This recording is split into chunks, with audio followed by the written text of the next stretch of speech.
Welcome to Living with an Invisible Learning Challenge, where we will discuss and discover the challenges and triumphs of those living with NLD, nonverbal learning disability, and other learning challenges such as autism, ADHD, dyslexia, dysgraphia, and any other invisible learning differences that one may live with.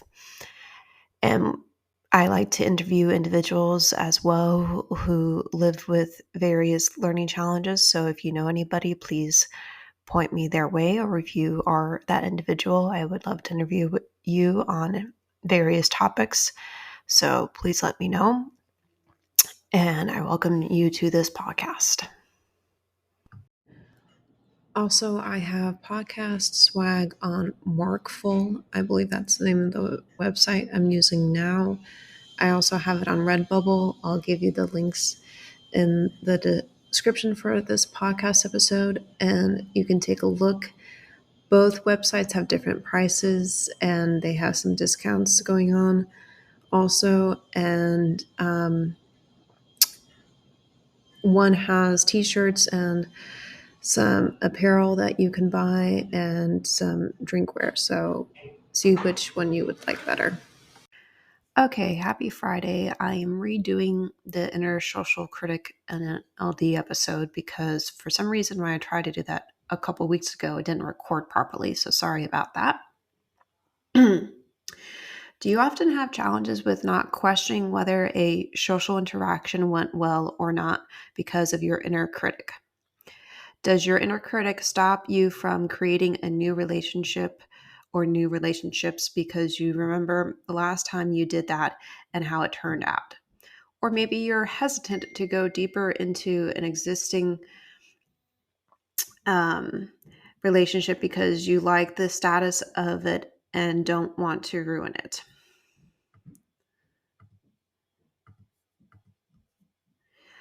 I've had experiences in all of these areas many times in my life, and especially have been more aware of them and the effect of them on my life future since being diagnosed with NLD and migraines. For me, it's hard to turn off my inner critic when I'm talking with people about topics I enjoy so much because I could go on discussing them forever and definitely longer than they would like to. This means I need to pay more attention to their social cues of when to change the topic. This is easier than it used to be, but not second nature. It's definitely easier with individuals that I know I have NLD chronic migraines because I feel like I can relax and breathe a little more easily when I'm talking to them because they know about my conditions. When I'm talking with others that don't know about the NLD and chronic migraines, it's challenging because then I refrain from sharing things that might be too personal or lead me to sharing about my conditions because I don't know how they'll respond about them or to them. I also am unsure if they will still like me or want to be associated or friends with me after knowing about the conditions.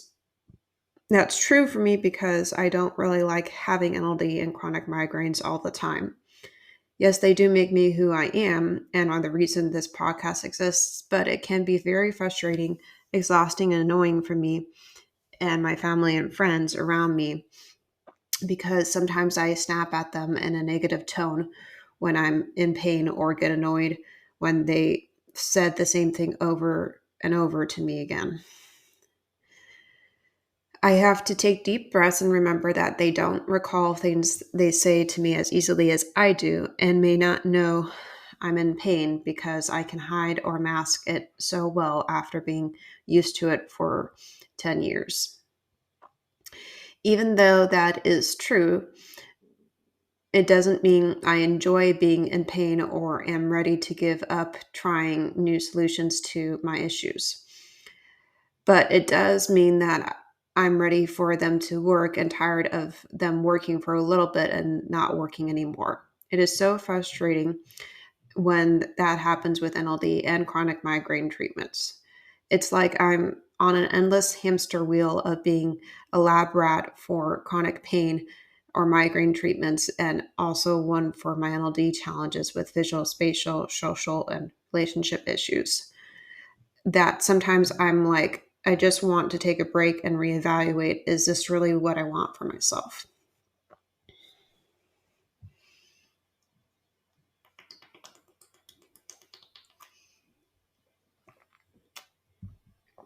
But I don't always feel like I have the time to do that. Or if I do, I don't know what I want right away, like neurotypicals do. And even if I do know what I want, in my mind, it goes to seeing all the ways it could go wrong because I'm used to that happening and not being able to enjoy when it does go well for long. It would be nice for it to go right and the way I want it to for a while for a change. Sure would make my life and others close to me easier. Okay, enough about me. Let's go on to some articles from others who can relate to these situations. The first article is titled NLD Social Rules and Choices by Marcia Eckerd, PhD, who is an evaluator, consultant, and therapist who specializes in working with children with NLD and autism spectrum disorders. This article originally appeared on psychcentral.com as Asperger's Nonverbal Learning Disorder, NLD, and Families. All rights reserved, reprinted here with permission. Quote, at a glance, kids with NLD tend to have trouble with social rules. The challenges are often misinterpreted as problematic nonconformity, when in fact these kids just don't, in quotes, get social customs. Understanding where the difficulties stem from and how to deal with them can help your child navigate social situations. Take, for example, the case of a bright college student who needed to go through a complex process to get to the point or solve certain problems. He was still detail focused, whether on schoolwork or in talking to peers, in class talking to peers. He had to work twice as hard as his friends to meet his own high standards and was impatient with his professors and many peers. He often didn't follow lectures and needed to ask seemingly endless questions about details to come to a full understanding of ideas. He needed extra time and help to achieve the impressive depth of understanding he sought. With those accommodations, he was among the top students in his class. He sought out peers who valued his intelligence and his caring without feeling the need to be involved in a large social crowd. How do you get kids accommodations as well as understanding and help for social skills? It's challenging. Many school systems aren't familiar with NLD or don't accept the diagnosis. It's important to have comprehensive testing by someone who understands NLD and who can explain in detail in a report the challenges and needs of these students. Ironically, if these children had an autism spectrum diagnosis, their difficulties with social issues would be more accepted or at least anticipated. Close quote.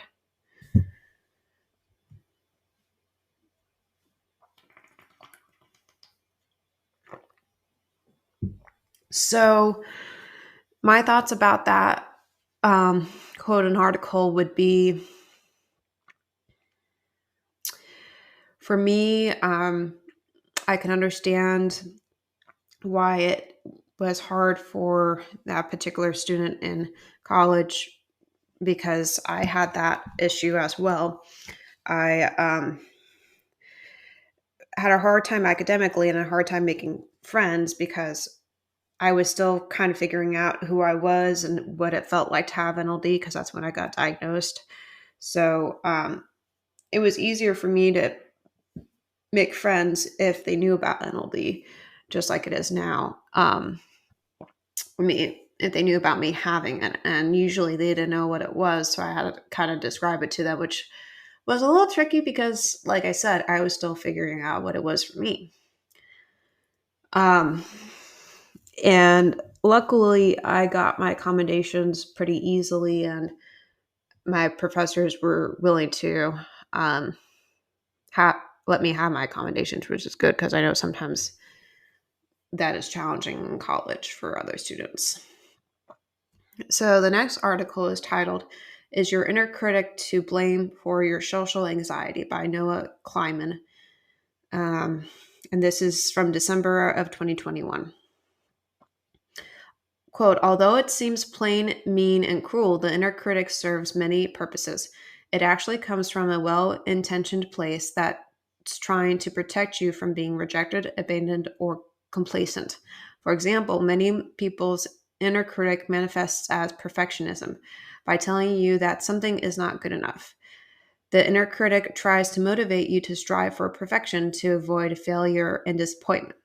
What is the relationship between the inner critic and social anxiety? We all have an inner critic.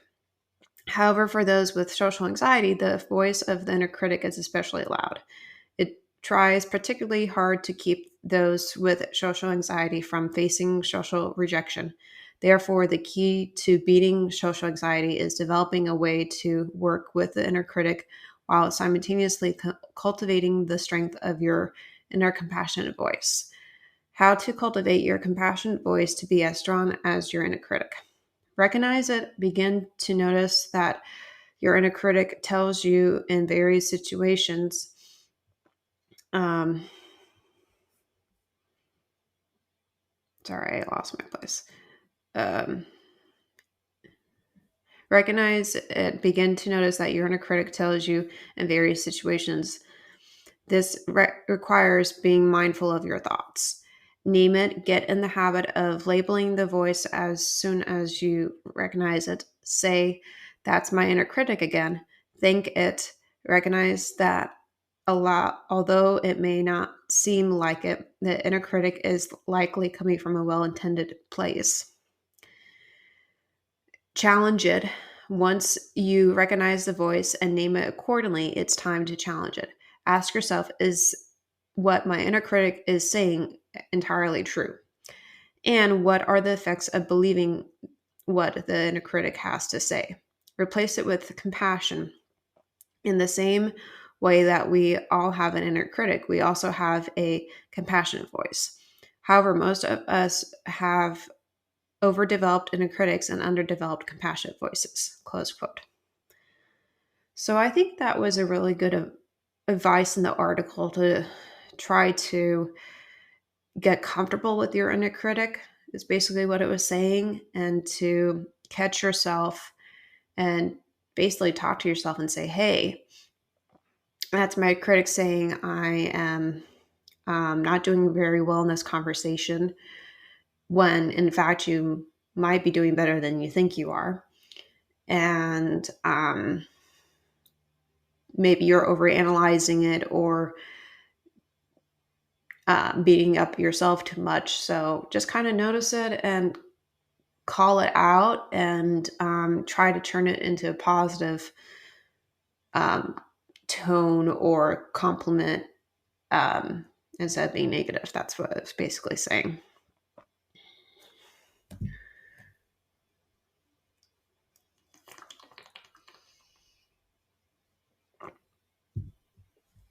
And the last article is Neurodivergence and Persistent Pain, a Unique Intersection. So, the bottom line of this article is that neurodivergent individuals, such as those with autism or ADHD, have unique brain structures that can influence their perception and management of persistent pain. They might experience altered pain sensations, face communication challenges in expressing pain, and have amplified emotional responses to pain. To address these unique needs, a tailored approach involving personalized pain assessment, integrated therapies, educational interventions, and strong support systems is essential for effective pain management. Understanding neurodivergent conditions such as autism spectrum disorder, ASD, and attention deficit hyperactivity disorder, ADHD, result from variations in the development of the brain. These variations can lead to differences in sensory processing, emotional regulation, and cognitive functions. For Regulation is the management of complex systems according to a Hey set of Siri, rules and stop. trends. Sorry about that. For instances, many individuals with ASD can be hypersensitive to sensory stimuli. A light touch for some may be perceived as overwhelming or even painful. Similarly, those with ADHD might have altered pain thresholds and perceptions due to differences in dopamine regulation. Persistent pain in the neurodivergent. Chronic pain is characterized by pain that lasts longer than would be expected for a typical injury or condition, often persisting for more than 3 months. When neurodivergent individuals experience chronic pain, their unique neurological landscape can influence both the perception and the management of the pain. Close quote. So that last one wasn't really about the inner critic, but I wanted to include it because it gives you more background about how neurodivergents perceive pain.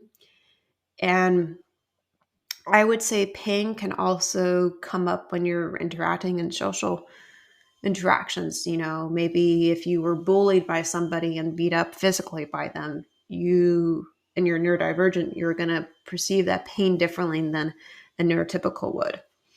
Um, if you have a chronic pain condition like I do, you're going to perceive that pain differently than a neurotypical would with a chronic pain condition.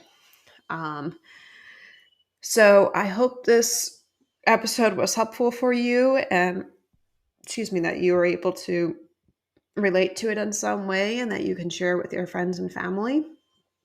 And as always, I will include the links to the articles in the description. Hope you have a good weekend.